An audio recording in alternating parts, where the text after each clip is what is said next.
Hey guys, so I was trying to do videos every day and I totally forgot to do one yesterday. It didn't take long.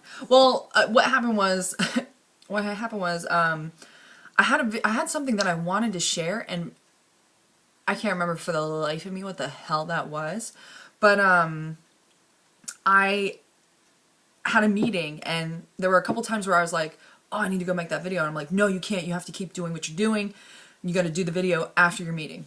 So I ended up going to my meeting and my meeting ran super long, and which was great. But then I had to go straight from the meeting to get my son, take him to karate. And by the time I got home, then I'm doing that whole thing. And then I went straight back to work.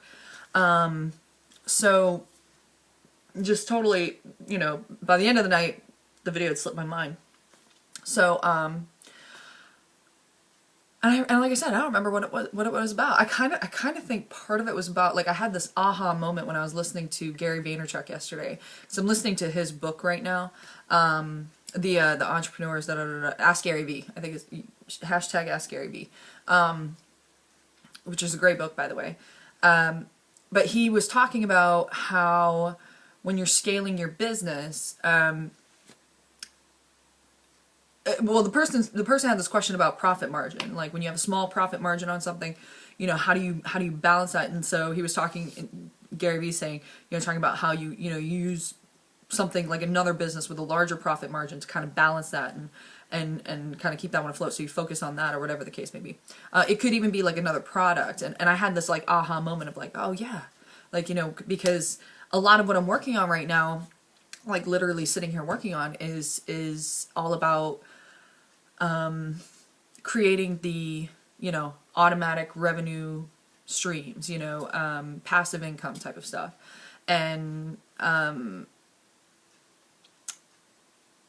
so it's kind of like finding, it's always about finding balance, whether it's between, your time and your effort, your time and your money, your money and your what money's happening here versus what money's happening here and where you pay your attention to and just all of that. So I had this like aha moment of like, okay, so great. So if I do create, like, it's okay to have something that maybe has a smaller profit margin, but to have things with larger profit margin to balance it. So, but I don't think that was what I wanted to talk about. I really cannot remember what the hell I wanted to talk about. So, oh well. But what I will talk about is I had a really good meeting yesterday. Hence why it ran long.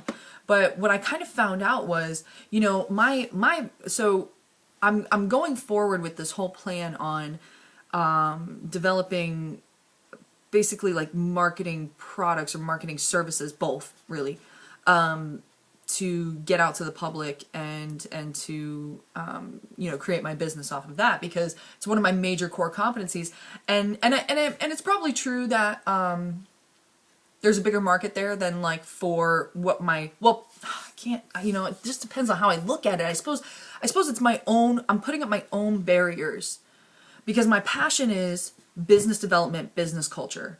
Just because I've seen how profoundly impactful that is. Like my goal, I want to help people change and create, like not change their businesses into, if it's or create businesses that people actually want to work in, where, they're good to their people. And I mean, it's hard because going right back to profit margin, you're going to have owners who care more about the profit margin than they do about their people, and obviously those are not the kind of people I would probably be working with. Well, I definitely wouldn't be working with, but, and I've seen it happen in businesses that I've been involved in before where, the profit margin kind of suddenly like trashed the whole rest of it, the whole rest of why people were working there. It's the same principle as like why, the CEO of Starbucks was saying, his shareholders are always like, why, if you just got rid of the healthcare, our profit margins would be so much bigger. And he's just like, can't do it. I can't do it. I have built a culture in this company, and that is one of the hugely crucial parts. Like that would tear down so much of the culture, just taking that one thing away, and So I mean, like I've spent so much time reading and studying, obviously, looking into companies like Starbucks and Ritz-Carlton and Google, even like Zappos. Like there's a great book out there.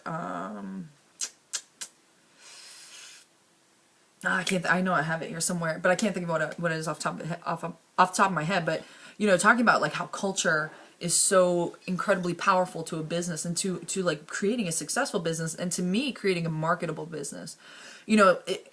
Yeah, especially in service businesses, I will say that. Like when you have a product, that's one thing. But even if you have a product, Zappos is a perfect example. Like they're selling shoes, but their customer service is really like their customer service and their like principles of service are really what set them apart and turned them into something that was, like unbeatable. Like you couldn't compete. Like they, Amazon finally was like, we gotta buy you because we can't beat you.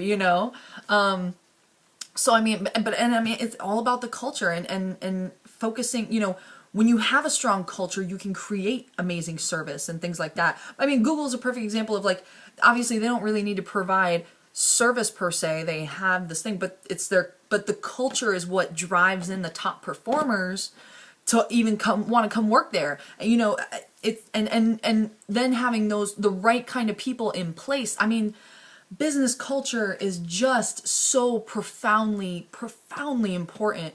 And I discovered that by implementing it myself, in the previous business I was in.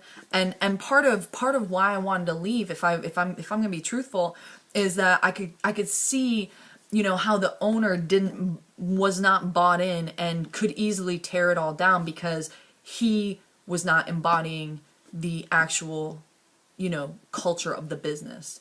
And so and I did not want to be there to I was over the tug of war of clinging to it and watching it just be, torn down and disassembled and all for the profit margin.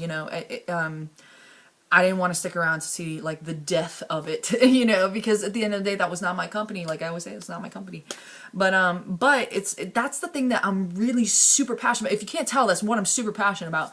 Now, right now, I'm building a lot of things that are built around marketing because I think in my head, first of all, I feel like that's my biggest core competency is marketing. I've got so much experience. I've got a lot. But you know what? The marketing was really tied. It was so symbiotic with the culture. I put the culture in place because I had to have something that was marketable. Like the ability to market a business that has a powerful culture is I mean, it's like half my battle was to actually have a business worth marketing. Like, a lot of my marketing has to do with like humanizing the companies that I'm representing. And so when you have an amazing company that has a great culture, it makes it so much easier than if they're just like another Joe Schmo down the street. Who gives a shit? Like, what am I marketing?